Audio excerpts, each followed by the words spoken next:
The series begins by showing a guy who was completely wasted stumbling his way to the cemetery. In that moment, he had a bottle of booze in hand, sipping from it now and then. As he rambled around tipsy, out of nowhere, he got the shock of his life. A bunch of zombies showed up, tearing up graves like they were on a mission to find something. And sure enough, they did. They found what they were after and hauled a body away. The poor guy freaked out and made a run for it. The very next day, the whole village gathered at the cemetery. Our tipsy friend had told them about the zombies and the messed up graves. Together, they worked hard to fix the graves that got wrecked. They soon figured out that those zombies had swiped the body of an old man named junkie. The village chief got wind of this and got in touch with the only family junkie had left, his grandson, Chulan. Now Chulan was living in the city and studying there. When the village chief told him that his grandpa's body had been snatched, he was taken aback. He was also asked to come back to the village and share the news with the rest of the family. Not long after that, Chulan made it to the village. He started asking the villagers what happened to his grandpa's body. Around the same time, a girl named Feng Bao pulled up in a tractor. She dropped a bombshell that left Chulan and the villagers stunned.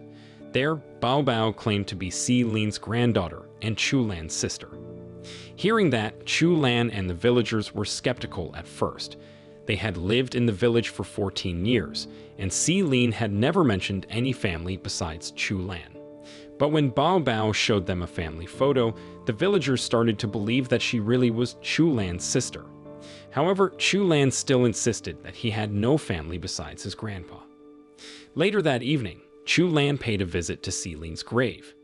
He brought Li's favorite meal and poured his heart out in front of the tombstone. As he was there, he spotted a woman messing with a tomb. He thought she might be the one who had disturbed the grave and taken his grandfather's body, so he snapped a photo of her. But surprise, surprise, the woman was none other than Bao, and she wasted no time in attacking Chulan.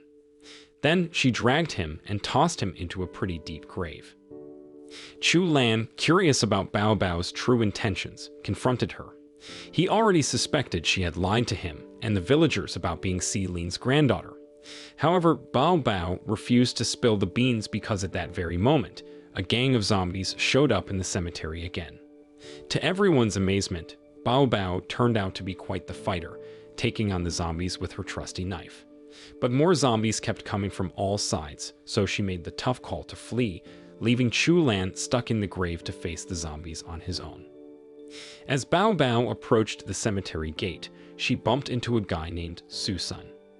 He was eager to know what Bao had found during her investigation.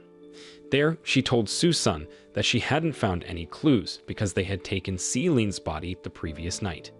Just as Chulan suspected, Bao wasn't his sister. She had come to the village to look into Li's body because there was a group interested in it. Bao was assigned to safeguard the body, but she arrived too late because it had vanished before she could start her inquiry. When Susan learned that Bao had left Chulan alone with a bunch of zombies, he hurried to the cemetery to rescue him. However, to his surprise, Chulan had vanished and the zombies were gone. While Susan worried about Chulan's safety, Bao casually remarked that Chulan wouldn't go down that easily. The next day, Chulan got quite the surprise when Bao suddenly showed up on his college campus. She disguised herself as a student in the same major as Chulan. Bao didn't beat around the bush. There, she told him that she enrolled at the campus to keep an eye on him and asked him about the cemetery incident. Bao was convinced that Chulan was the one who took on the zombie horde because she had spotted a unique mark on his hand and the sand barrier in his chest. Realizing that Chulan was no ordinary guy, Bao challenged him to a fight, but instead of fighting back, he knelt down and offered to be her servant if she wouldn't harm him. Annoyed, Bao tore up Chulan's clothes and then left him there. Meanwhile, a young man named Lu Liang showed up, using his powers to extract something from Li's body under the orders of a beautiful woman named He. Both Lu Liang and He were part of the Quan Sing group that had snatched Li's body from the village cemetery. They were trying to figure out Li's strength by extracting his soul, but they only got some not-so-important info. So, Xiahe came up with a plan to kidnap Chu Lan, hoping he had extraordinary powers like Xi Lin. Elsewhere, a guy named Wang Yi was all set to hop on a train and head back to Wuding Mountain. Then, while Wang Yi waited for his train at the station, something bizarre happened. Everything around him suddenly froze, suggesting that someone from the Wudong sect, known for their time-controlling powers, was at work. Soon after, a train appeared out of a magical time tunnel right by the platform and pulled Wang Yi aboard. Once on the train, he made a gruesome discovery that all the passengers had been brutally killed, and the one behind this bloodbath was none other than Chu Lan. Wang Yi soon realized he'd experienced a glimpse of the future when he found a newspaper with the incident's date. Despite seeing the face of the killer clearly in his vision, he couldn't fully grasp its meaning, nor did he know the murderer. After this vision, he woke up and found himself still at the train station, with everything proceeding as usual. The scene then shifts to the past, showing 8-year-old Chu Lan. Back then, the villagers swarmed Xi Lin's house, demanding that he take responsibility because Chu Lan had fought with their kids. In truth, Chu Lan had only defended a boy who was getting bullied by those mischievous children. However, Xi Lin scolded and punished Chu Lan because he'd strictly forbidden him from fighting. There he advised Chu Lan to control his temper and avoid brawls because each time he fought, they'd be kicked out of the village, forcing them to find a new place to live. In the present, Chu Lan received an exciting text message from a beautiful girl named Liu Yan Yan, inviting him for a weekend date. Without hesitation, Chu Lan eagerly accepted the invitation. When he met Yan Yan in person, he was pleasantly surprised because she looked even prettier than her profile picture on the messaging app. Interestingly, while Chu Lan appeared a bit shy, Yan Yan acted rather boldly, almost teasing Chu Lan. She led him to a quiet alley and pinned him against a wall, as if she was about to kiss him. But unexpectedly, Yan Yan had sinister motives. She was a member of Quan, Sing with the power to control puppets. She was the mastermind behind the theft of Xi Lin's body, as she had controlled the zombies. Despite knowing the truth, Chu Lan couldn't fight back because Yan Yan had already paralyzed him. Yan Yan then took Chu Lan to Lu Liang, who used his powers to extract Chu Lan's memories to gather information about Xi Lin. However, at the same time, Su Sun and Bao Bao had also arrived to rescue Chu Lan. With the assistance of couriers from the express delivery company, who were also superhumans, Su Sun and Bao Bao launched an attack on Lu Liang and the ruthless members of Quan Sing, who often committed crimes to achieve their goals. In the present, there's a young man named Zheng Lingyu, seen training at the Heavenly Palace on Longhu Mountain. The Heavenly Palace is the hub of outsider power worldwide and serves as the home for their elders who gather there to maintain balance in the world and protect ordinary humans without superpowers. Lingyu is a talented disciple personally chosen by the elders to continue their legacy at the Heavenly Palace. Moreover, he's the inheritor of one of the most potent abilities ever possessed by the outsiders, so he must practice diligently.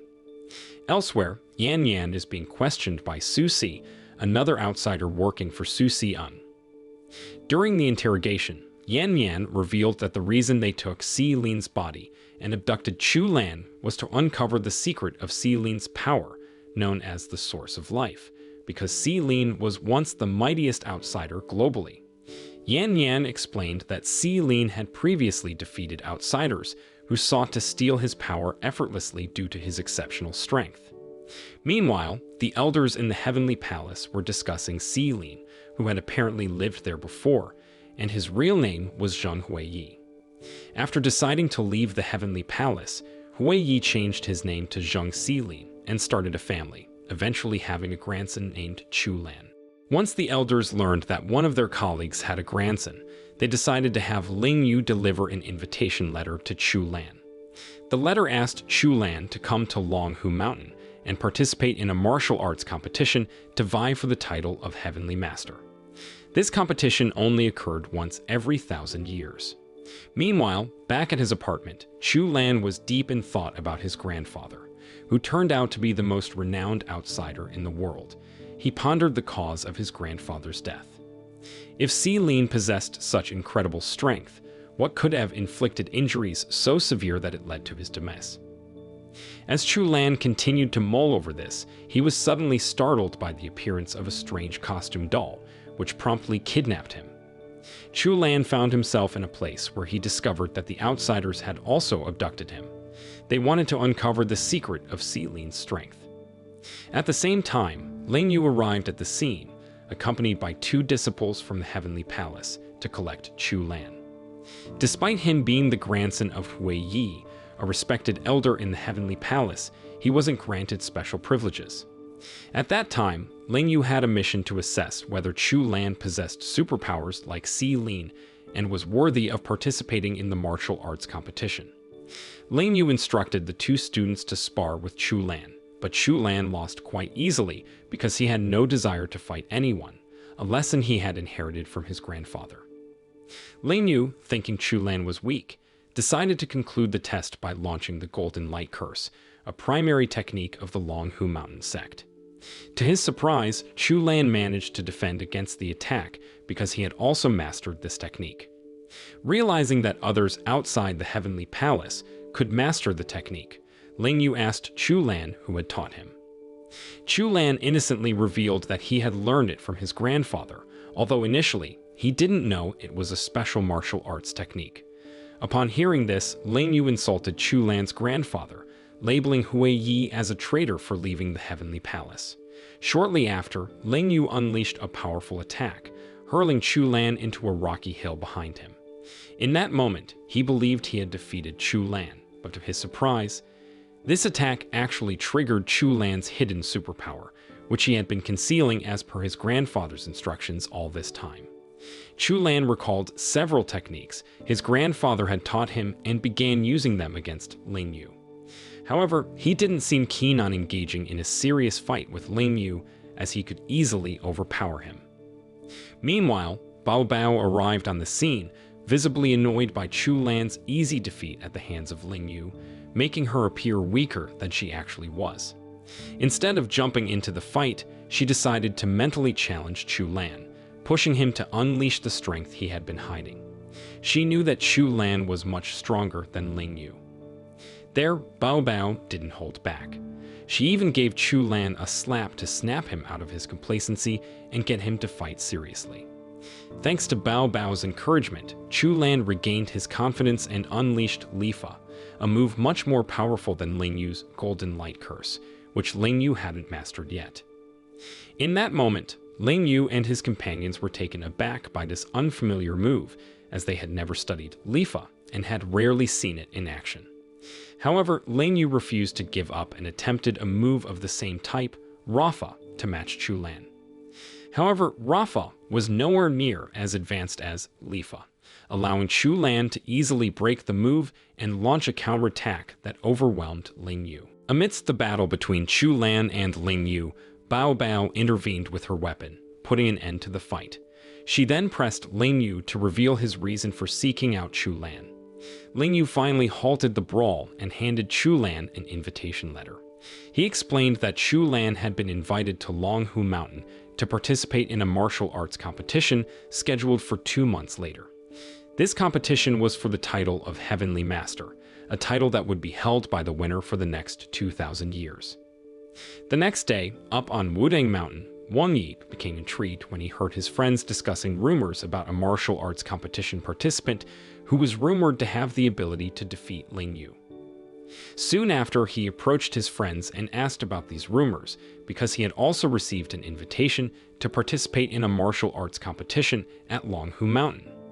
His friends then pointed out the rumored participant, none other than Chu Lan. As Wang Yi saw Chu Lan, he immediately recognized him as the person from the vision he had experienced before. He was the one responsible for the massacre.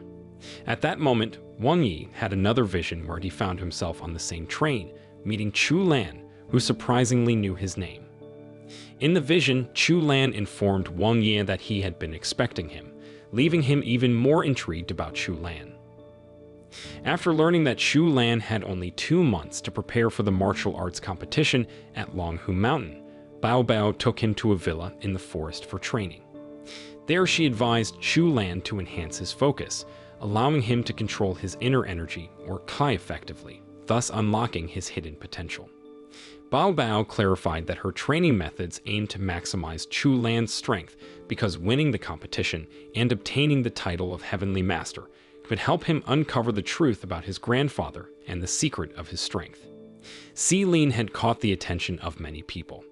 However, Bao Bao's training approach was demanding and unconventional. She didn't hesitate to slap or kick Chu Lan, even when he had done nothing wrong. Besides that, Bao Bao unintentionally distracted Chu Lan during his training sessions because she would casually remove all her clothing in front of him without a hint of embarrassment. As days passed, Chu Lan struggled to concentrate on his practice, with Bao Bao's naked image often flashing in his mind.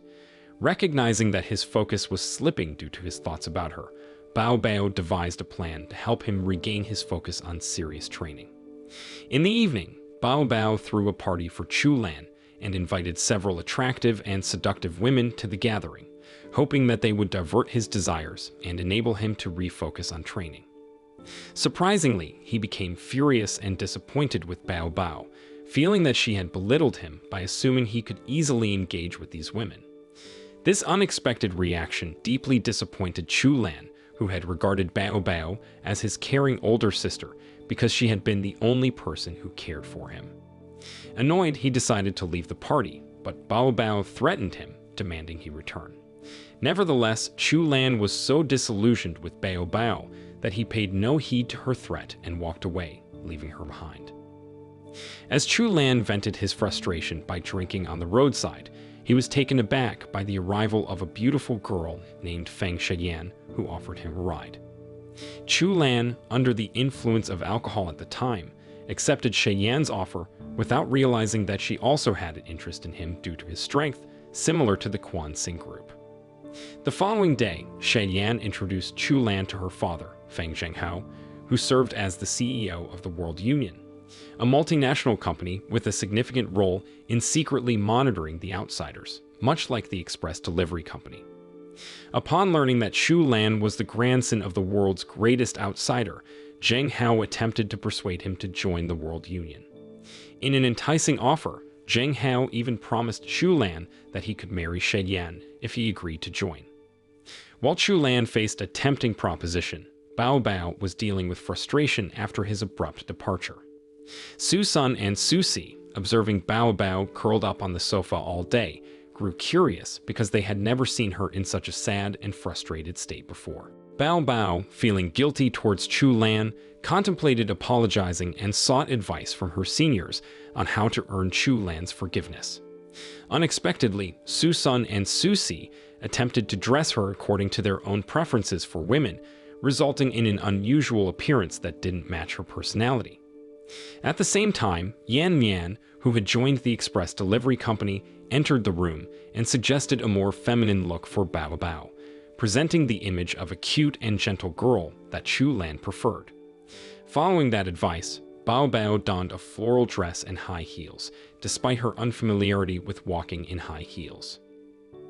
Shortly after, Bao Bao headed to the World Union headquarters to pick up Chu Lan, but was promptly escorted out by security personnel for lacking the necessary permission. Annoyed, she engaged in a battle with the security officers who expelled her, not hesitating to confront anyone who don't let her in. Meanwhile, as Bao Bao was en route to pick him up, Chu Lan unintentionally offended Sheyan, leading to her annoyance and a challenge to fight him. Without waiting for a response, Sheyan initiated an attack using her signature move, making Chu Lan to block it and deliver a warning to cease her attack. On the other hand, Bao Bao found herself facing off against Master Jia, one of the World Union's formidable members who underestimated her due to her gender. They engaged in a fierce battle, with Bao Bao managing to hold her own against Master Jia's skills despite her younger age. However, Master Jia was confident that he could defeat Bao Bao with his signature move, which brought her down when he struck her with it. To everyone's surprise, Bao Bao revealed her knowledge of how to counter this move by hitting her head on the floor to revive herself, breaking free from Master Jia's technique.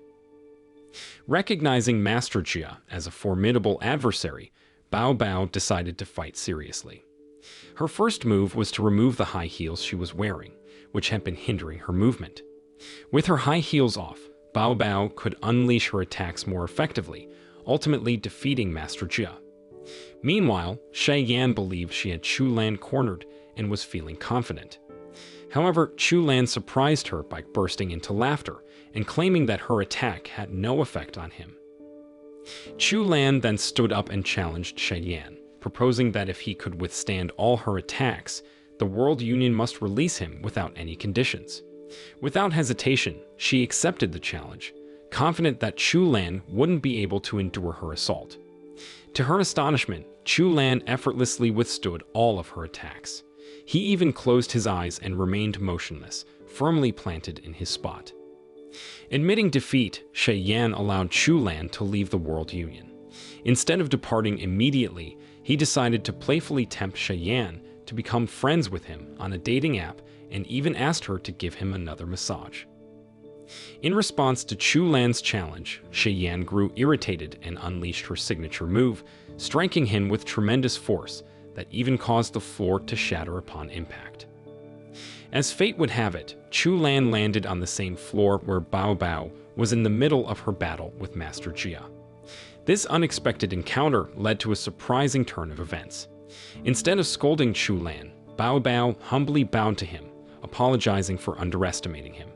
Seeing her in tears, Chu Lan realized the sincerity behind her apology, touching his heart. However, Chu Lan couldn't resist playing a little trick on Bao Bao, taking advantage of the situation to exert some pressure. He asked her to become his subordinate, obeying his every command. To his surprise, Bao Bao readily accepted the request, even agreeing not to move an inch, regardless of the circumstances.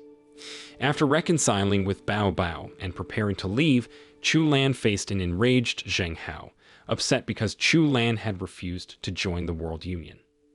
In an attempt to coerce Chu Lan, Zheng Hao employed the Soul Controller technique, one of the most potent techniques among the 8 mysterious skills possessed by the outsiders. Despite the immediate threat to his life, Chu Lan remained resolute in his decision to return to the express delivery company, now that he had made amends with Bao Bao. To Chu Lan's surprise, Zheng Hao's threat turned out to be a mere test of his determination. Zheng Hao respected Chu Lan's unwavering stance and allowed him to make his own choice based on his desires. However, their battle was short-lived as Master Jia unexpectedly rose to his feet and launched a counterattack against Bao Bao. He refused to be defeated by a girl like Bao Bao. While Bao Bao had skillfully avoided all of his previous attacks, this time she was struck by a devastating blow. Chu Lan couldn't help but question Bao Bao about why she didn't evade the attack, especially when it seemed effortless for her to do so. There, Bao Bao explained that she chose not to dodge the attack because she had faithfully followed his earlier order not to move from her spot. She wanted to demonstrate her unwavering commitment to obeying his commands. Meanwhile, Zheng Hao swiftly subdued Master Jia and instructed his son, Feng Xingtong, to use his powers to heal Bao Bao's injuries. However, Su Sun and Su Si arrived on the scene and intervened, urging Xingtong to cease the healing process. There, they emphasized that Bao Bao's life and well-being were their responsibility as members of the express delivery company, and they did not wish to involve the World Union. Su Sun and Su Si then escorted Bao Bao away, with Chu Lan quietly following them. Upon reaching their villa, they busied themselves preparing dinner while exchanging occasional jokes, which irritated Chu Lan as they appeared indifferent to Bao Bao's critical condition. When Su Si placed Bao Bao's favorite food in front of her, to everyone's surprise, she suddenly woke up and eagerly consumed the meal. It turned out that Bao Bao was not on the brink of death, but had been sleeping due to exhaustion. Then, Su Sun explained to Chu Lan that Bao Bao possessed remarkable self-healing abilities. Because of this, they had prevented Xingtong from healing Bao Bao, as they wished to safeguard the secret of her strength. After enjoying the dinner her seniors had prepared, Bao Bao urged Chu Lan to resume his training. Despite his initial annoyance, he felt relieved and grateful to see Bao Bao unharmed and willing to come to his rescue in the World Union. A little while later, the elders got together up at Longhu Mountain to chat about this big martial arts showdown happening in 3 days. These elders, including Zheng Hao, were super skilled in the world of outsiders, which is all about martial arts. Now there was this elder named Lu Jin who wanted to give out a cool prize to the winner of the competition. Instead of cash or something like that, Lu Jin said he'd hand over his super-duper move, the Celestial Talisman, to whoever won. And he didn't care who they were or where they came from. He just wanted to give it away, no strings attached. Hearing that, Zheng Hao and the other elders were pretty shocked because the Celestial Talisman was one of the outsiders' top secret skills, but Lu Jin was giving it away for free. Meanwhile, Chu Lan was all set to head over to Longhu Mountain, but he wasn't going solo. He had Su Sun and Su Si with him. Plus, Bao Bao was tagging along too because she signed up for the martial arts competition. After a pretty long trip, Chu Lan and his crew finally reached the airport in Jiangxi province. They were gonna keep going by car. Right before leaving the airport, Chu Lan noticed a bunch of folks gathered around this good-looking young dude named Zhu Jiking. Turns out he was one of the contestants in the martial arts showdown. Jiking was a famous outsider, and everyone thought he'd be the big winner because he was crazy strong. Long story short, Chu Lan and his gang finally reached Longhu Mountain, but turns out they needed tickets to get in, and you could only buy them online. Then Chu Lan tried to slip some money to the guy at the gate, but all he got was a good scolding.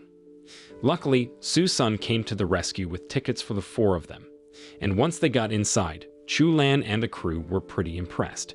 It was jam-packed with tourists, even though this place was kinda out in the boonies. While they were checking things out, Chu Lan suddenly had to go to the bathroom real bad, so he rushed to the public toilet. And there he bumped into Wang Yi, who was in the restroom too. Wang Yi instantly recognized Chu Lan as the guy from his vision who caused that big mess. There he asked Chu Lan why he was joining the martial arts competition, and Chu Lan spilled the beans. He wanted to win so he could ask the Great Master about his grandpa's strength and secrets. Hearing that, Wang Yi had some advice. He said Chu Lan didn't need to compete if he just wanted to chat with the Great Master. So he took Chu Lan to meet the Great Master in person. Surprisingly, the Great Master was just a friendly old dude who was easy to talk to.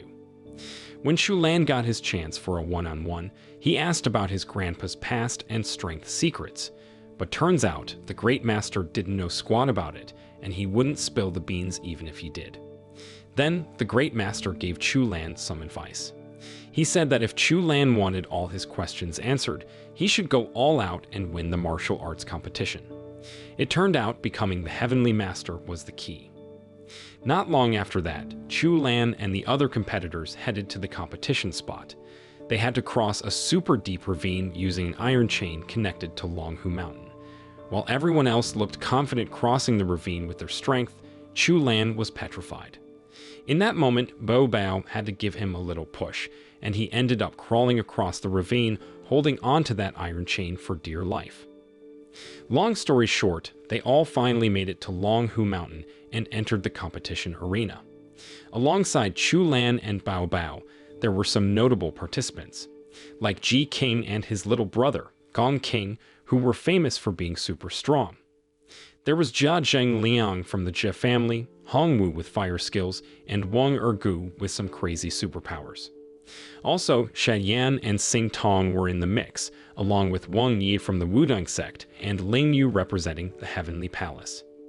Before they kicked off the first round of matches, the Great Master explained that 4 participants from different clans or groups would fight at the same time to save time. While there weren't any strict rules, killing was a no-go. The way to move forward was if your opponent gave up or couldn't keep fighting. The first match had 3 buddies from the Chanjin clan going up against Bao Bao. These guys were pretty confident because the competition committee allowed them to compete. At the same time, something unexpected happened. These guys pulled out of the match and admitted they were beaten when they found out Bao Bao was their opponent. Turns out they had been using their superpowers to bully regular folks, and Bao Bao had given them a good thrashing. So Bao Bao breezed through to the next round without breaking a sweat. In the next match, Zhang Liang showcased his special move, controlling knives without even touching them. His opponent struggled to keep up, but Zhang Liang got a call from his mom, who wanted to set him up with noble women. He advanced to the next round without really fighting. Then came Wang Yi, the top student from the Wudong sect, who won easily without using any fancy moves. Meanwhile, Ji Qing and Lin Yu wiped out their opponents with a single strike, so they moved forward too. After a bunch more matches, it was finally Chu Lan's turn to battle 3 opponents at once. People were excited because they wanted to see if his legendary super strength could beat Lin Yu's signature move. Soon after, Chu Lan made a grand entrance in a black robe, trying to look all mysterious and tough. But here's the twist, it was all an act. Chu Lan didn't really want to use his skills on these guys. He tried to scare them with a loud lightning strike, and told them to duke it out among themselves. He only wanted to fight the strongest one. While the other 3 were brawling, Chu Lan sat on the sidelines, analyzing their fighting styles like it was no big deal. Right after that, one of the participants defeated his opponent and challenged Chu Lan to a fight. But here's the twist, Chu Lan outsmarted him and gave him a good beating. That's how he made it to the next round. After the first round of fights, all the winners headed to the information center to see who they were up against next. At the center, Chu Lan bumped into Lin Yu and tried to be pals with him. But Lin Yu acted all harsh, like Chu Lan had done something wrong that really ticked him off. At that time, Chu Lan wanted to know why Lin Yu had it out for him, so he asked 2 of Lin Yu's pals from the Heavenly Palace who were there with him. At first, they didn't spill the beans, but Chu Lan bribed them by promising dinner and drinks at a restaurant. At night, they let Chu Lan in on the scoop. Lin Yu was mad because the Great Master started giving more attention to Chu Lan once he found out Chu Lan was Hui Yi's grandkid. But what really got Lin Yu boiling was that Chu Lan had mastered Lifa, a special skill the Great Master only taught to the most talented disciple. The catch was, you could only learn it if you were still a virgin. That's where it got complicated, because Lin Yu, the mountain dweller, had lost his virginity, while Chu Lan, the city slicker, never had any romantic action. So, instead of feeling thrilled about mastering a unique skill, Chu Lan was jealous of Lin Yu. While Chu Lan was feeling down about his lack of romantic experience, Bao Bao popped up out of the blue and suggested they go have some fun in the forest.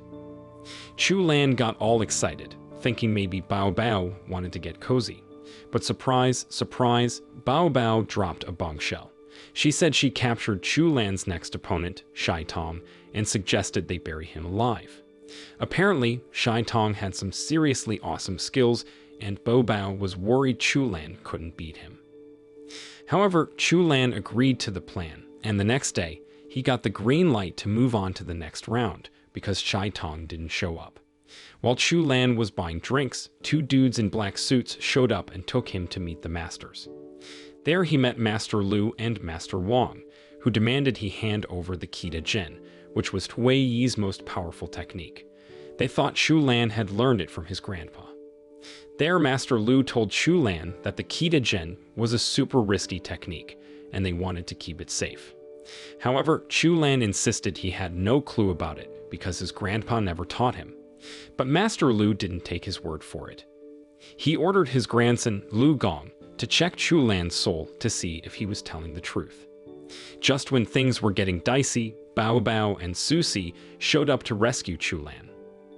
Surprisingly, Chu Lan agreed to let Lu Gong check his soul to prove he was being honest. Soon after, Lu Gong used his powers to probe Chu Lan's soul and confirmed he knew nothing about the Qi Zhen technique. Once Chu Lan's honesty was clear, Susi and Bao Bao whisked him away.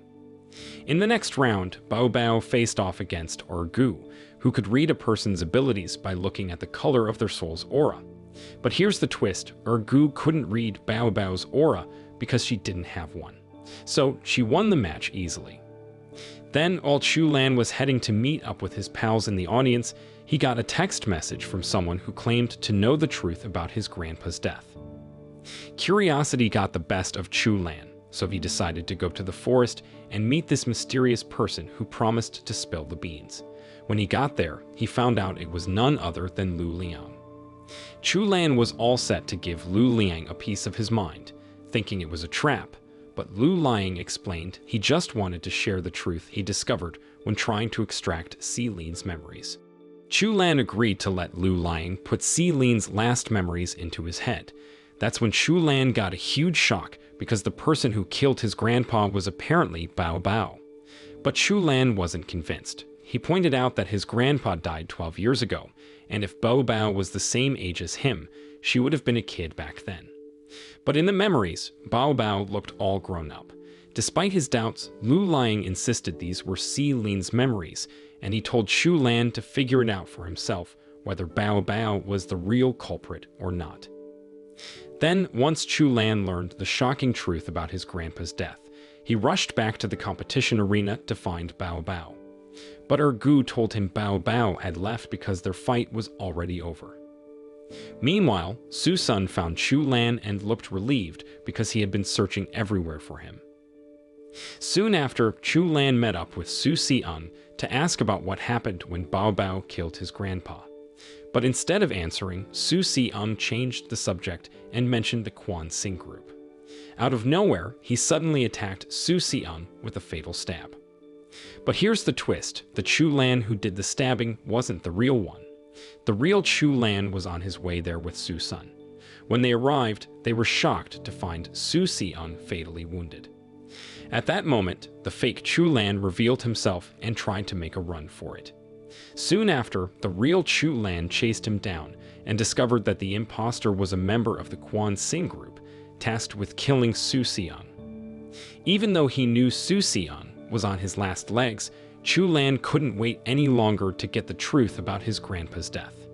There he asked Bao Bao point-blank if she had killed Selin. Bao Bao, who was with Su Si-un, seemed taken aback for a moment, but then admitted that she had indeed killed Selin. When Chu Lan found out that Bao Bao had killed Selin, he got super angry and was ready to unleash the Golden Light Curse technique on her, but Su Si-un stepped in and stopped Chu Lan. He said that Bao Bao had her reasons for what she did. Su Si-un also promised to spill the beans about their past and why Bao Bao had to kill Selin. He mentioned that he had kept the secret locked up for too long and it was time to let it out. The scene then goes back in time, showing Bao Bao walking alone near the forest and meeting two guys who had just come back from there. These two guys had bad intentions and started bothering her. At the same time, Su Si-un's parents were on their way home and saw the two guys bothering Bao Bao. They stepped in and rescued her. Su Si-un's mom, Zhao, tried to figure out who Bao Bao was so they could take her home. But Bao Bao seemed lost and didn't say a word, so Su Si-un's parents decided to bring her to their house and introduce her to their young son, Su Si-un. While Bao Bao lived with them, Su Si-un's parents tried to find out about her family. They searched nearby cities, but it was a dead end. Bao Bao couldn't read or write and seemed distant. So Zhao and her husband decided to raise her as their own, even though they led a simple life. At first, they called her a Wu, but as time went on, Bao Bao began to remember things. One day, she told them her name was Feng Bao Bao. Once Su Si-un's parents discovered that Bao Bao could write well and remember her name, they asked her to try and recall where she came from and details about her family. But when Bao Bao attempted to remember, she suddenly got a sharp headache and passed out. Seeing her unconscious, Zhao got worried and asked her husband to fetch a doctor. However, when the doctor arrived, Bao Bao had already woken up and was meditating. At that time, the doctor, after observing Bao Bao, revealed that she was no ordinary person.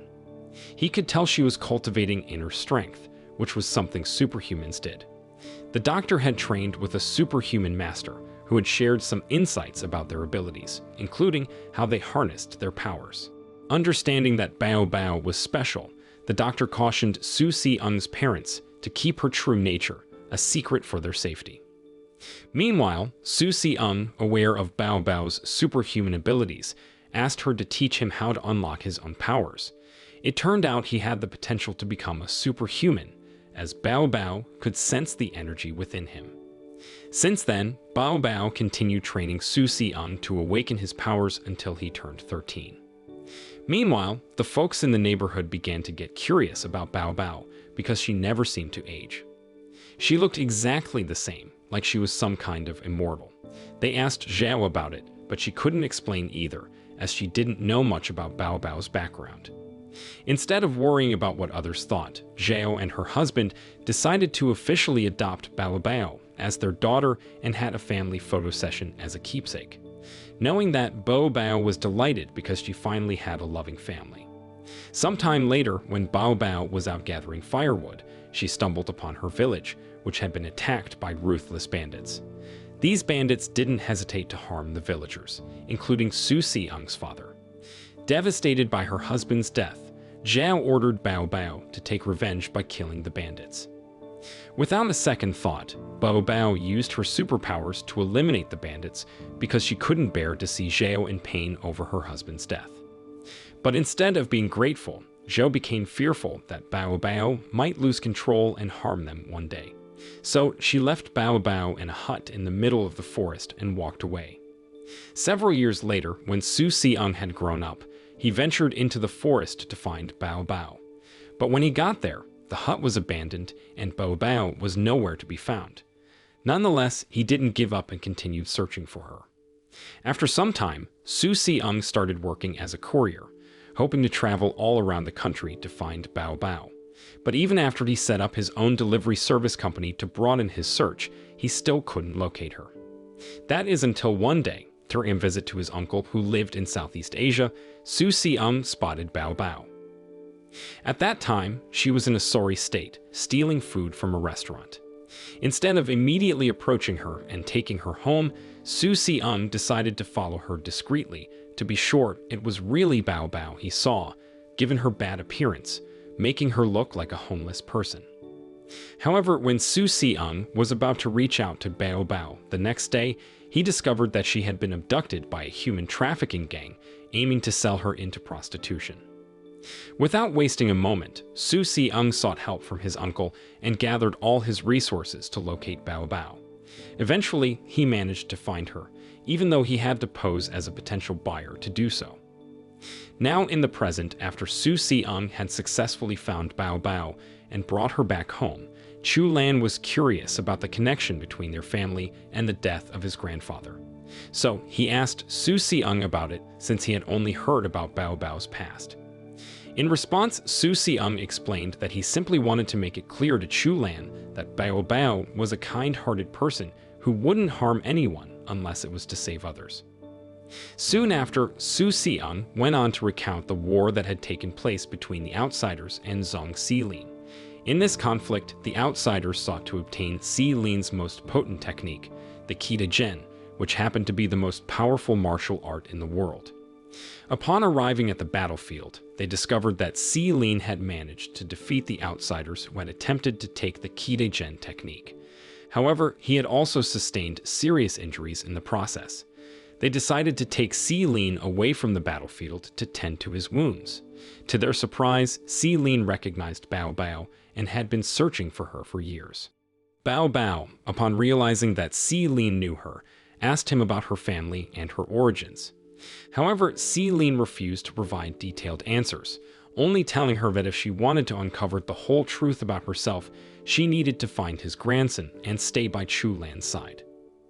Upon receiving Xilin, Su Si-ung and Bao Bao embarked on the journey to meet Chu Lan. However, during the journey, Xilin made a heart-wrenching request to Bao Bao. He asked her to end his life because he knew he was nearing death due to the poison spreading through his body. Xilin believed he deserved to die by Bao Bao's hands as a form of atonement for a grave mistake he had made in the past, one that deeply affected her. Alongside this plea, Xilin advised Bao Bao to always stay by Chu Lan's side and protect him. He entrusted all his remaining power to Bao Bao, with the intention that she would pass on this power to Chu Lan when the time was right. In the present, Chu Lan finally learned the truth about his grandfather's death. He was astonished to discover that Bao Bao had been looking after him all this time to fulfill his grandfather's last wish. After sharing the full story with Chu Lan, Su Si-ung implored him to help Bao Bao regain her true identity and locate her family. Shortly thereafter, Su Xiang took his last breath, leaving Chu Lan and Bao Bao shocked and devastated by his passing. Sometime later, Chu Lan and his companions were summoned by the elders who intended to reveal the reasons behind Si Lin or Hui Yi's betrayal and departure from the Heavenly Palace. During this meeting, Lu Jin disclosed that Chu Lan's grandfather was once a highly respected elder within the Heavenly Palace. However, Hui Yi had betrayed them by aligning with the Quan Xing group, which Lu Jin described as being led by a demon. Lu Jin also mentioned that over 30 martial arts masters, who were also outsiders, had joined the Quan Xing group.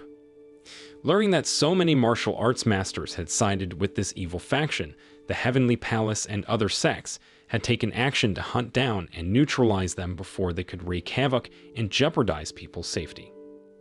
However, in their efforts to combat the Quan Xing group, they had also suffered significant losses, including the sacrifice of many talented disciples and followers. Jin Zhang, one of the elders, had even lost both arms and legs during the battle. Chu Lan, deeply affected by this revelation, couldn't contain his sorrow and guilt. He prostrated himself in front of Jin Zhang, offering his apologies on behalf of his grandfather. With this newfound understanding of his grandfather's actions and a glimpse into Bao Bao's past, Chu Lan then participated in the semi-final round by facing off against Wen Long, an outsider who held a grudge against him because Si Lin had killed Wen Long's uncle several years earlier. Upon realizing that, Chu Lan understood the seriousness of his upcoming fight against Wen Long, who was determined to take revenge on him. Without hesitation, Chu Lan unleashed the legendary Lifa move, easily overpowering Wen Long. The audience was left astonished, finally witnessing the legendary move in action. Later that evening, Chu Lan celebrated his victory with fellow participants who had warmed up to him after learning of his mastery of Lifa. They were curious about the requirement to master Lifa, which was remaining a virgin, and asked Chu Lan to prove it. And under the influence of alcohol, Chu Lan unhesitatingly showed them the proof. The following day, Chu Lan, now embarrassed by his actions, kept a low profile as he watched Bao Bao's fight against Shou Shou. There, Shou Shou possessed wind control techniques that proved to be a formidable challenge for Bao Bao, as he continuously launched relentless attacks. Bao Bao attempted to counter with a technique she had learned from Su Si, but it didn't seem to be strong enough to defeat Shou Shou. As Bao Bao continued to evade Shou Shou's attacks, she sought an opportunity to counter. Eventually, Bao Bao managed to stop Shou Shou by covering his mouth.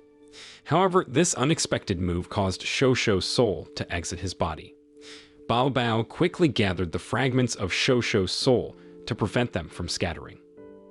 Wang Yi and Ji Qing, aware of the situation, rushed into the competition arena to assist Bao Bao.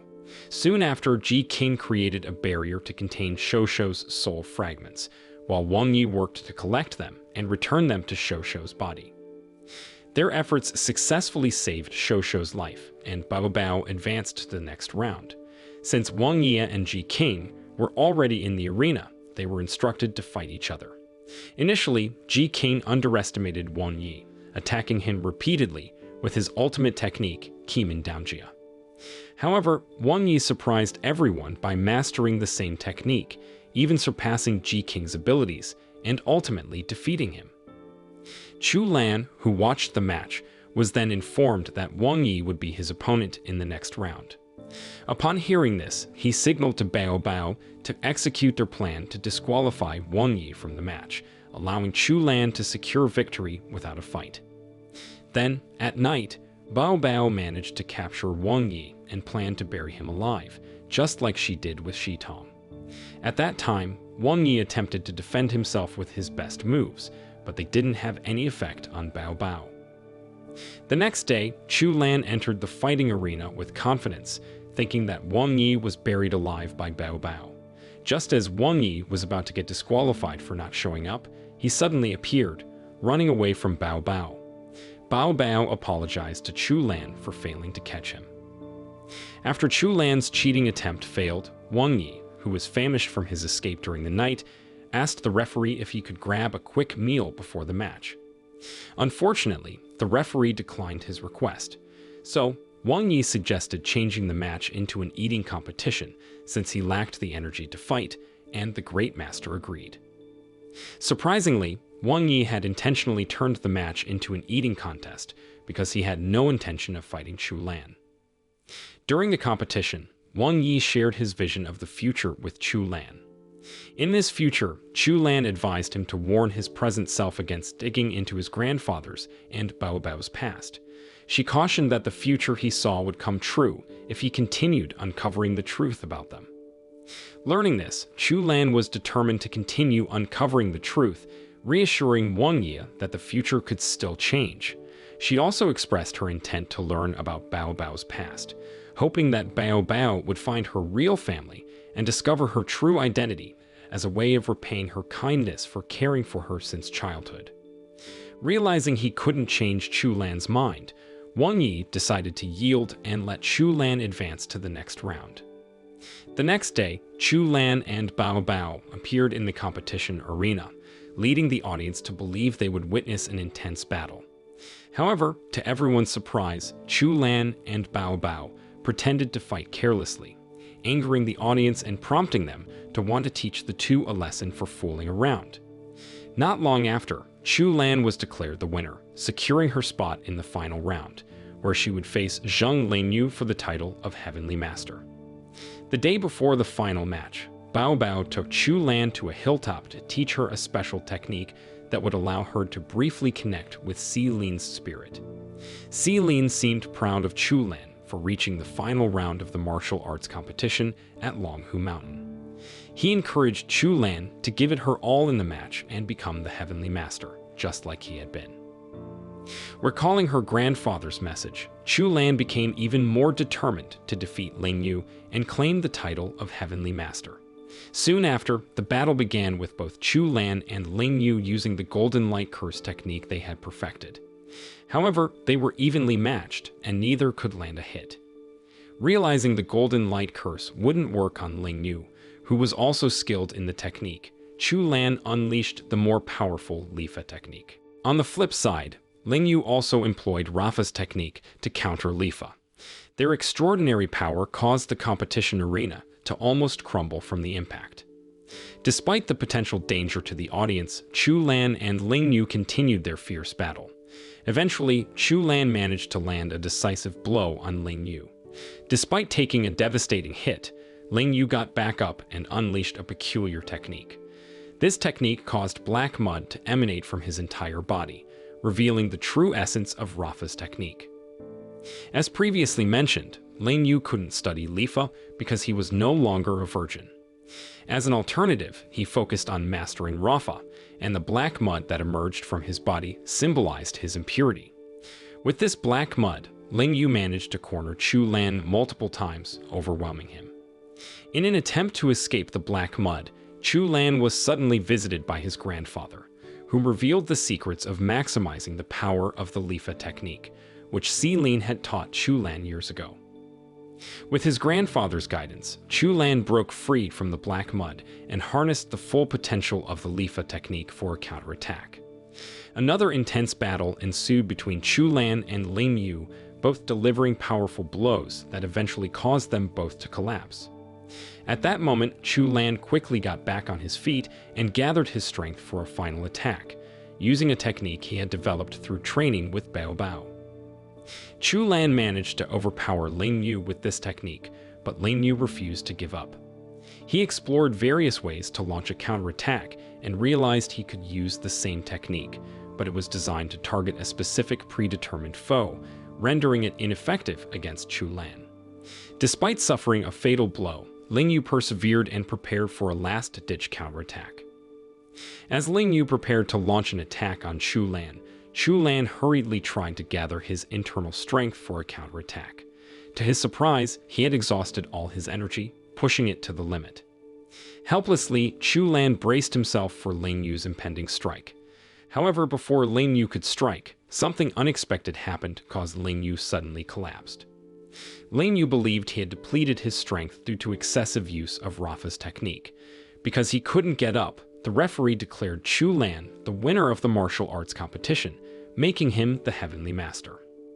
After losing to Chu Lan and missing out on the title of Heavenly Master, Ling Yu apologized to the Great Master for disappointing him.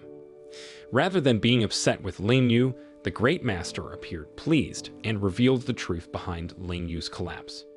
It wasn't due to excessive technique usage, but because the Great Master had secretly added a poison to Ling Yu's food, causing him to collapse and run out of energy after using Rafa's technique. Surprisingly, instead of being angry at his master for the deception, Ling Yu smiled and told the Great Master that he should have openly instructed him to yield to Chu Lan, as he would have unquestioningly followed the order.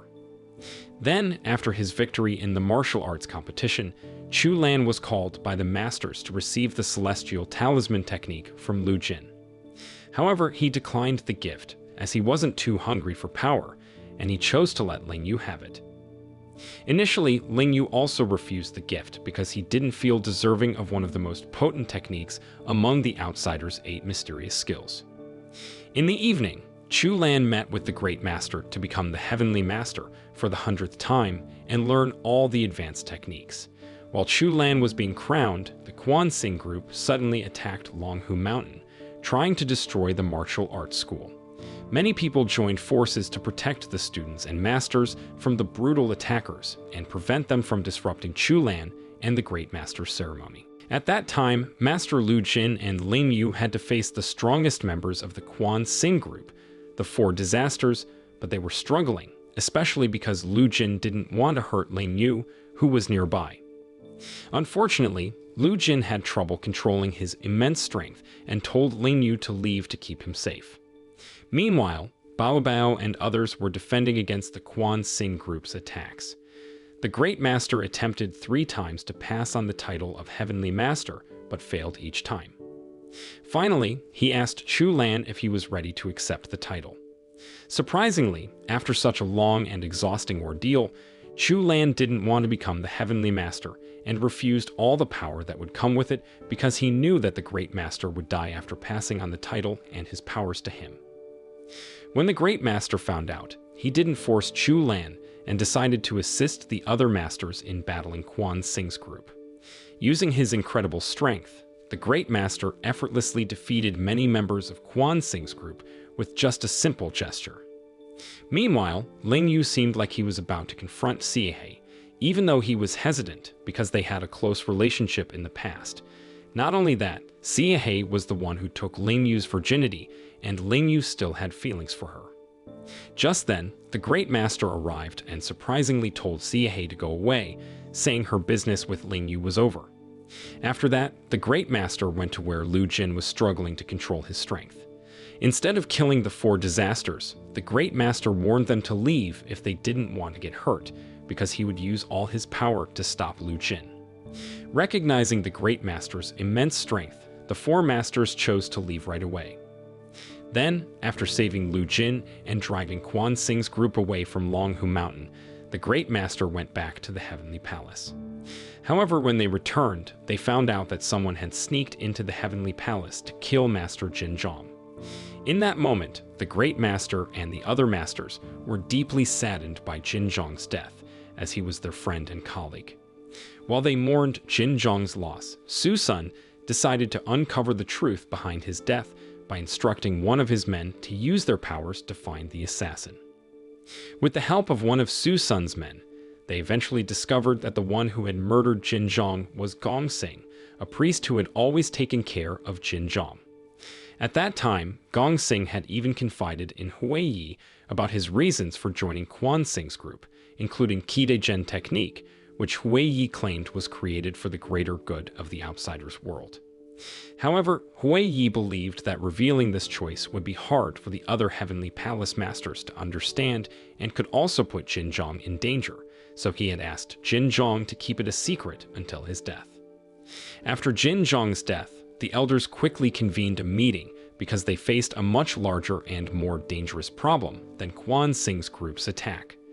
However, the real issue was caused by the Great Master, who decided to leave Longhu Mountain to seek vengeance for Jinzhong's death, his closest friend. This action was seen as an abuse of power for personal gain, and it had the potential to create chaos in the outsider's world. At that time, the elders intended to stop the Great Master, but they were too late because he had already left Longhu Mountain to hunt down the members of Quan Sing's group and locate Gong Sing. Then, while trying to locate Gong Sing, the Great Master had a surprising encounter with Ling Yu, who had broken the rules by leaving the Heavenly Palace without permission. It appeared that Ling Yu had intentionally sought out the Great Master, plead for Sihe's life. At first, the Great Master was reluctant to spare Sihe because she was a troublesome member of Quan Sing's group. However, he eventually agreed to spare her life because he understood that Ling Yu truly cared for Sihe. Nevertheless, Ling Yu had to face the consequences of leaving the Heavenly Palace, and he would lose his status as the Great Master's disciple. Despite these harsh conditions, he accepted them and humbly bowed to the Great Master. The Great Master didn't hold any ill feelings towards Ling Yu and empathized with his desire to protect the woman he loved, even if she was their enemy. 3 days later, the Great Master reached a grassland where he was to confront Gong Sing. To his surprise, he encountered other elders who intended to prevent him from seeking revenge.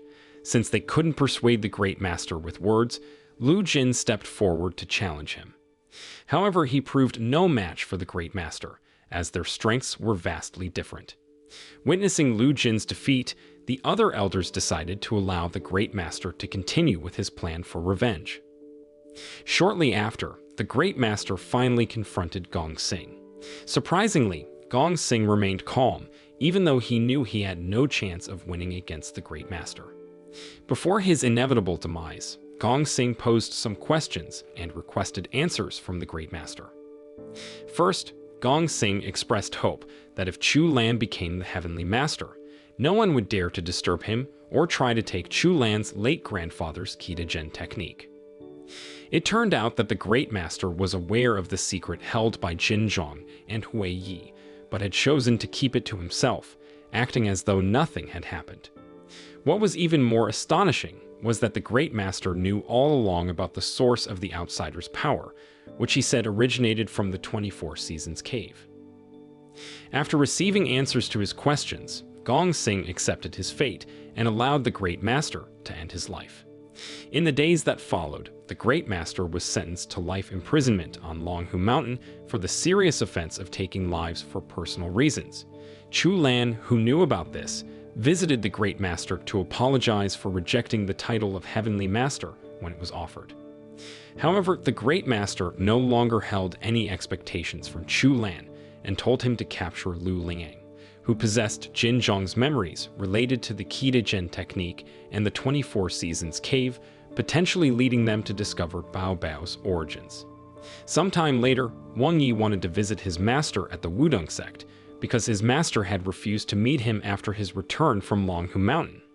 His master had even expelled him from the Wudong sect because Wang Yi had used the Feng Hu Qimen technique during a competition against Ji Qing. Turns out this was a violation because Feng Hu Qimen, an advanced version of Qimen Daojia, was one of the techniques of the 8 great mysterious skills. After being expelled from the Wudong sect, Wang Yi decided to go back to his family's home in the city. Despite being known as a modest disciple of the Wudong sect who always had a simple appearance, Wang Yi turned out to be the son of a very wealthy family and was quite well known in the city. Upon arriving home, Wang Yi discovered that his master had expelled him not because of rule violations, but because his family had requested it. His father had designated Wang Yi as the heir to manage the entire family business. However, as soon as he got home, Wang Yi realized that his house had been visited by outsiders who had targeted his parents. At that time, Wang Yi wasn't sure why the outsiders had come to his house, but he could tell they had been there because everything in his room was completely dust-free, and he found traces of outsider power in the hidden corners as if they were searching for something. Concerned for his family's safety, Wang Yi decided to keep watch around his house, hoping to catch the people who were threatening them. One night, he spotted a suspicious-looking car parked nearby. Intrigued, Wang Yi hurried over to the car to see who was inside. To his surprise, he found Chu Lan and Bao Bao, who were on a mission to locate Lu Liang. They hadn't expected to run into Wang Yi again, since Chu Lan and Bao Bao worked at the express delivery company, where many employees were outsiders. Wang Yi asked for their help in finding outsiders who could protect his family. Meanwhile, Bao Bao noticed that a car had been tailing them, and it seemed like these were the outsiders who had entered Wang Yi's house and targeted his parents. However, when Wang Yi confronted the outsiders who were following them, he realized that the three masked individuals were using the Kimin Daojie technique, the same technique Ji King had used during the martial arts tournaments some time ago. Surprisingly, these three masked people turned out to be Ji King's henchmen, who had just played a prank on Wang Yi and the others.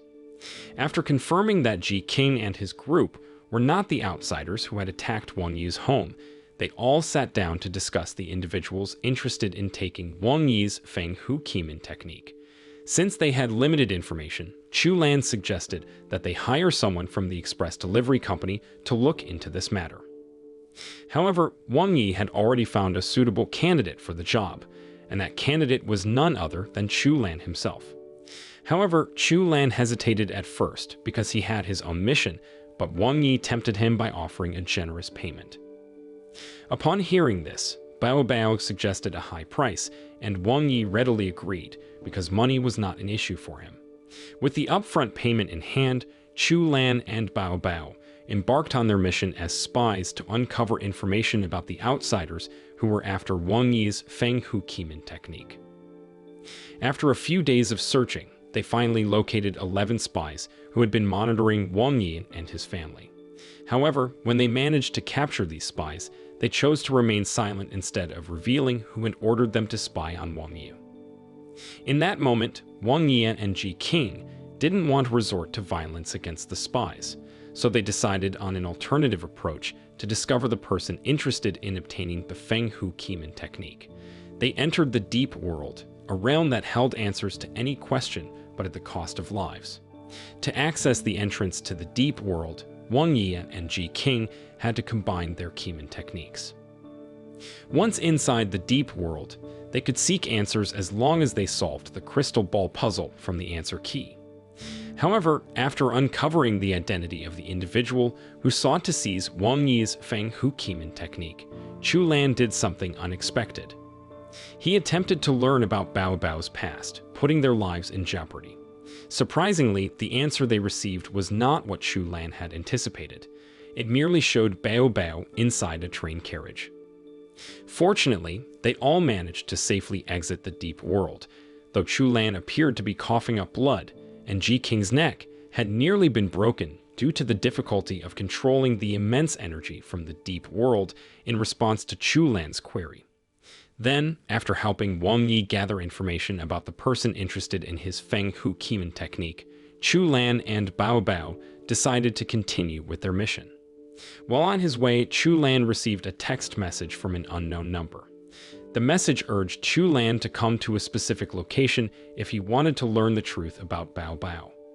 Determined to uncover the truth, he headed to the mentioned location, only to discover that the sender was none other than Lu Liang. Shortly after, Lu Liang met Chu Lan to share Si Lin's memories regarding the secrets behind the Qi technique and the memories he had taken from Jin Zhang. However, Chu Lan didn't expect Lu Liang to hand over these memories without any conditions. Lu Liang appeared fearful, as if his life was in danger. It turned out that after the Great Master's attack on the Quan Xing group, Lu Liang was considered a traitor and became a target for assassination. Besides that, his own family was after him, accusing him of his younger sister Shouguan's murder. After giving the memories to Chu Lan, Lu Liang urged him to leave immediately. Unfortunately, Lu Liang was apprehended by people sent by his family shortly after. He endured torture at the hands of his brother Lu Gong and his grandfather, Master Lu. They were aware that Lu Liang had obtained information about the 8 mysterious skills from Master Jin Zhang. Surprisingly, Lu Liang disclosed to his grandfather the existence of the pair of hands technique, one of the 8 mysterious skills, which was connected to their family's technique, the Soul Seer. However, Master Lu didn't show much interest in the pair of hands technique. Instead, he kept pressuring Lu Liang to reveal the secrets of the Qi technique, which was considered even more powerful than all the techniques in the outsider's world. Master Lu even made a promise to release Lu Liang and welcome him back into the family if Lu Liang shared Celine's memories with him. Hearing this, Lu Liang requested that his grandfather release him first. Surprisingly, it seemed that Master Lu was aware of Lu Liang's attempt to deceive him. There, he pretended to set Lu Liang free, but as soon as he was released, Master Lu swiftly grabbed an axe and severed Lu Liang's hands and feet. Meanwhile, the express delivery company faced system problems causing packages to be delivered incorrectly or not reaching their intended destinations. An inspection revealed that these disruptions were caused by Quan Sing members attempting to breach the company's database in search of information about Chu Lan's grandfather's Kitagen technique. To identify the Quan Sing members behind this, Chu Lan and Bao Bao decided to seek assistance from one of the company's employees named Urza. Urza was not a human, but an artificial intelligence responsible for managing company data. She could only be seen using Su Sun's special glasses. After Chu Lan put on the glasses, he inquired about the 8 mysterious skills, which were renowned in the outsider's world. However, Urza informed him that the company didn't possess much information on that topic. She suggested that Chu Lan should consult someone with more knowledge about the 8 mysterious skills directly. Upon hearing this, Chu Lan considered individuals who might have such knowledge and recalled Master Lu Jin, who had mastered one of the techniques of the 8 mysterious skills. Soon after, Chu Lan hurried to meet Lu Jin, although Lu Jin still harbored some irritation because Chu Lan had previously declined a gift from him. Initially reluctant to assist, Lu Jin eventually agreed to share his knowledge after Chu Lan persuaded him. Soon after, Lu Jin revealed that the 8 mysterious skills were a set of techniques created by 9 outsiders, who were also martial arts masters and had joined the Quan Sing group, which included Chu Lan's grandfather. However, Lu Jin and the elders were still puzzled about how these 9 individuals managed to create these incredible techniques. Normally, it would take hundreds of years to develop just one extraordinary technique. Strangely, these 9 people had created and perfected these techniques in just one night. Lu Jin mentioned that among the 9, there was one person named Wu Zhensheng, who was known not to possess or create magical techniques like the others. Despite this, rumors circulated that Zhensheng was an incredibly powerful outsider, with strength that could rival the 8 mysterious skills. Due to his greatness, Zhensheng earned the nickname the Devil and eventually became the leader of the Quan Sing group. Upon hearing this, Chu Lan wondered if there might be a special place that allowed them to create and perfect magical techniques overnight. Lu Jin also shared rumors about a place known as the 24 Seasons Cave, which was said to grant extraordinary powers to superhumans and even had the ability to bring the dead back to life. However, there was no information available about the cave's location or how to find it. Upon hearing this, Chu Lan grew more convinced that Bao Bao must have originated from the 24 Seasons Cave. It made sense, as Bao Bao possessed remarkable healing abilities and had shown no signs of aging. The scene shifted to the Quan Sing group headquarters, where they were celebrating their new leader, Lu Liang. Surprisingly, he had survived the assassination attempt by his grandfather, Master Lu. Initially, Master Lu had intended to punish Lu Liang by severing his hands and feet to cripple his strength. However, Lu Liang managed to reattach the severed parts of his body, thanks to his mastery of the pair of hands technique, one of the 8 mysterious skills. The scene then flashed back to Lu Liang's childhood when he was just 9 years old. During that time, his sister Shou Huan had informed him about an upgraded version of the Soul Seer technique. While their family had previously used the Soul Seer technique to retrieve or restore memories, Shou Huan had learned a more advanced version that allowed her to erase memories and create new ones. Curious about where she had learned this, Lu Liang questioned Shou Huan, who revealed that she had been taught by an elderly woman named Duan Muing. Surprisingly, Duan Muing was one of the 9 outsiders who had created the 8 mysterious skills. At that time, Duan Muing, who had been imprisoned by the Lu family for over 80 years, was the creator of the famed pair of hands technique. She was also the one who had taught the Lu family the Soul Seer technique.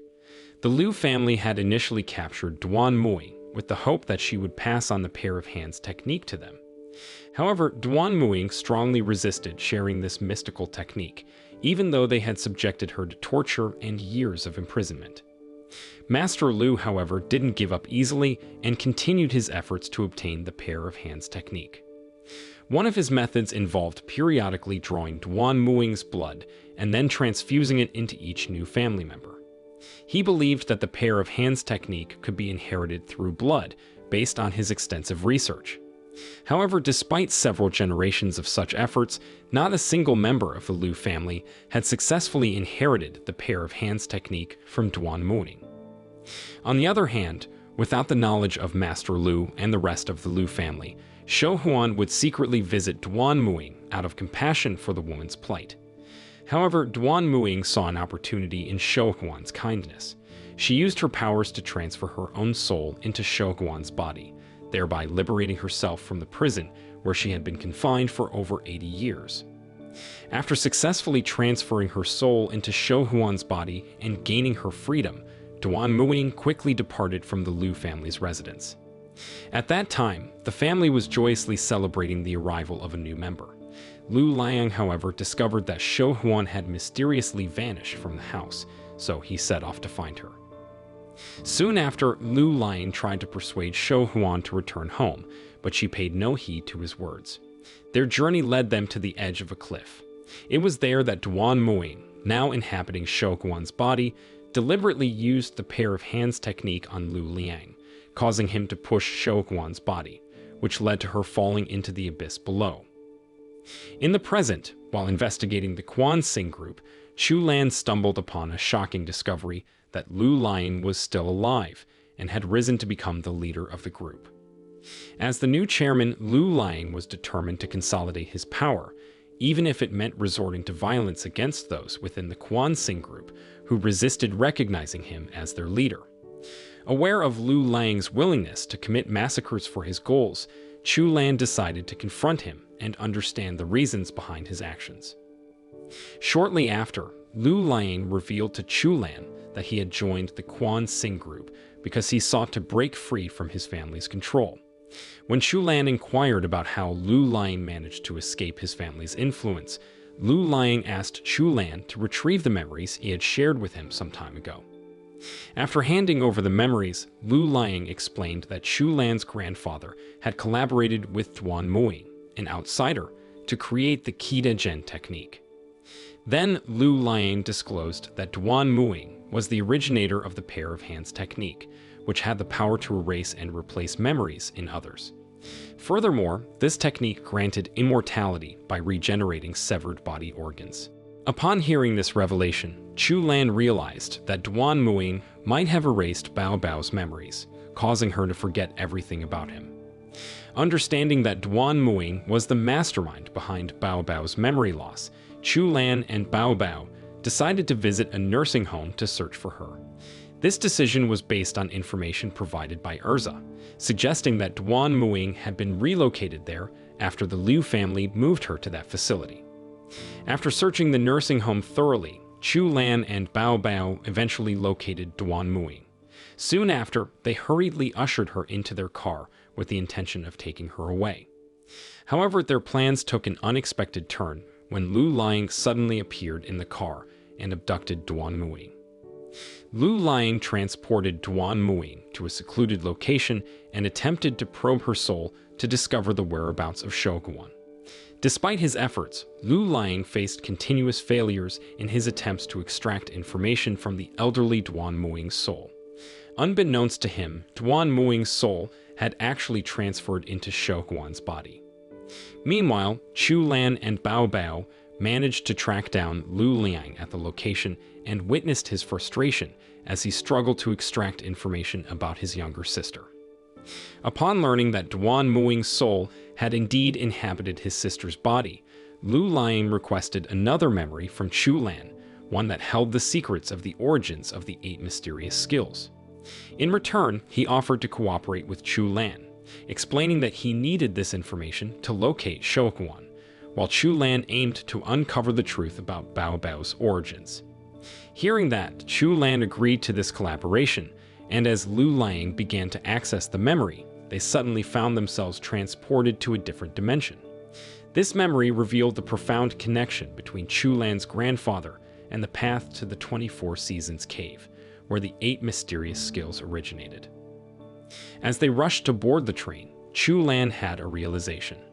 This train was the same one that Wang Yi had seen in his vision, and it was heading straight to the 24 Seasons Cave. What made it even more astonishing was that the passengers on the train were the outsiders who had previously sided with the devil and formed the Quan Sing group, among them Chu Lan's grandfather. Although they couldn't physically interact with the train passengers, Chu Lan and the others could access their memories, as if traces of their energy still lingered there. Soon after, they began to inspect each carriage of the train, searching for Duan Muing. However, they stumbled upon a man in the last carriage who was sobbing. Then, curiosity piqued, Bao Bao approached the man and discovered that he was grieving over someone in a coffin. To their astonishment, the person in the coffin was none other than Bao Bao herself. Chu Lan initially wondered if the woman in the coffin merely resembled Bao Bao, but Bao Bao was convinced that it was indeed her, implying that she might have experienced death before being brought back to life. Meanwhile, Duan Muing, who now inhabited Shou Guan's body, emerged before them. She approached Bao Bao and revealed that the man mourning over Bao Bao's body was her father, Wu Zhensheng, who happened to be the leader of the Quan Sing group. Duan Muing also hinted at having knowledge about Bao Bao's origins, but insisted that to get the full details, they needed to accompany her to the legendary 24 Seasons Cave. Afterward, they reached the 24 Seasons Cave and discovered a statue of Bao Bao with a warm smile. There, Duan Muing explained that this statue was crafted by Zhen Sheng as an expression of his love for his daughter. Inside the cave, Duan Muing and 8 other outsiders had created and perfected the 8 mysterious skills in just a single night. Shortly after, Duan Muing told that Bao Bao had indeed died previously, but was resurrected by harnessing the power of the 8 mysterious skills. Before Bao Bao's revival, her father had taken her to a specific part of the cave and united the forces of the 8 mysterious skills. Although Bao Bao was successfully revived, she lost all her memories and knowledge of her past. This was because Duan Muing was meant to restore Bao Bao's memories, but she couldn't fulfill her duty as she had been captured and imprisoned by the Lu family for 80 years. Then, after revealing the truth about Bao Bao's history and origins, Duan Muing invited Bao Bao to a special area within the cave to restore the memories she should have received 80 years ago. Meanwhile, Chu Lan, harboring suspicions about Duan Muing's true intentions, attempted to caution Bao Bao and dissuade her from accompanying Duan Muing. Nevertheless, Bao Bao, driven by her deep desire to uncover her family's past and her lost memories, was resolute in her determination to take any risks to discover the truth. There, she reassured Chu Lan that there was no need to worry because she believed everything would be all right. However, once Bao Bao entered the designated area to retrieve her lost memories, Duan Muing unexpectedly conducted a ritual to drain all the power that had been infused into Bao Bao during her revival by her father and the 7 other outsiders. Duan Muing's actions stemmed from her profound disappointment in Zhen Sheng and his companions for having forsaken her when she was captured by the Lu family. Feeling deeply hurt by their lack of efforts to rescue her, she decided to exact revenge on Bao Bao. Meanwhile, Chu Lan, deeply concerned for Bao Bao's safety, attempted to enter the special area to rescue her.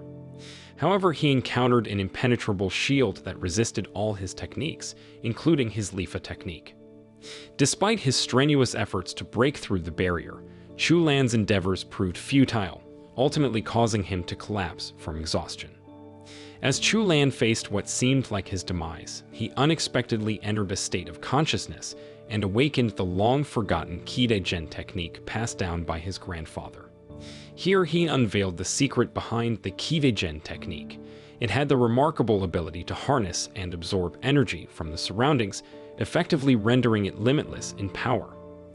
With his newfound mastery of the Qi technique, Chu Lan's energy beam transcended the boundaries of the world and even pierced into outer space, a spectacle witnessed by people worldwide, especially the outsiders who recognized the reawakening of this legendary power. Upon learning of his success in harnessing this mythical technique, Wang Yi and others rallied to support him in rescuing Bao Bao. Fueled by the combined strength of his friends, Chu Lan ultimately overcame Duan Muing and succeeded in saving Bao Bao. Sometime later, Chu Lan woke up and realized that Su Sun and Su Si couldn't see or hear him. Initially, he thought he might be a wandering spirit or even dead, but it turned out that they were playing a prank on him, and Chu Lan was perfectly fine. Around the same time, Bao Bao appeared, but to Chu Lan's surprise, she didn't recognize him at all. He thought Bao Bao might be playing a prank too, but Su Sun and Su Si explained that Duan Muing had erased all of Bao Bao's memories when she tried to absorb her power back in the cave. Chu Lan felt a mix of emotions upon hearing this news. He was sad that Bao Bao didn't remember him, but he also felt relieved that she had survived and could still be with him, even if she had forgotten all their shared memories. In the end, Wang Yi and others are visiting Chu Lan and Bao Bao, expressing their relief and happiness that both had survived. And with that, the series ends. The moral lesson from this series is if you ever lose your memories, just find a friend with superpowers to help you get them back, and don't worry about the consequences.